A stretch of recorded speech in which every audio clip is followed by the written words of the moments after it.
प्रणाम सब गोटे के। हम शालिनी झा सबके बीच उपस्थित छी। एकटा कोबर गीत सुनू अहाँ सब बहुत पुरान गीत सब है तो ध्यान आबि गेलै तो सुनू। एकर बोल हिंदी में। आशा करै छी अहाँ सबके नीक लागत। धन्यवाद। फूल जैसी प्यारी धानी कोबर में सोती, फूल जैसी प्यारी धानी कोबर में सोती, अम्मा के यादों में धीरे धीरे रोती, अम्मा के यादों में धीरे धीरे रोती।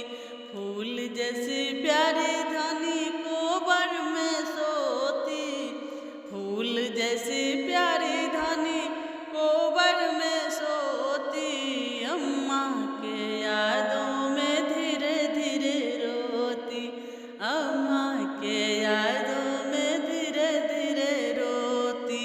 कैसे विधाता ने जोड़ी बनाई, कैसे विधाता ने जोड़ी बनाई, अम्मा के बदले में सासू मिलाई, अम्मा के बदले में सासू मिलाई।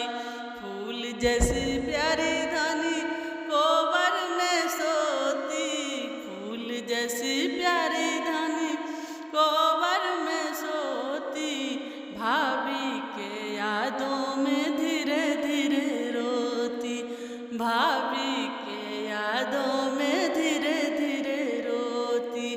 कैसे विधाता ने जोड़ी बनाई, कैसे विधाता ने जोड़ी लगाई, भाभी के बदले में गोतनी मिलाई, भाभी के बदले में गोतनी मिलाई।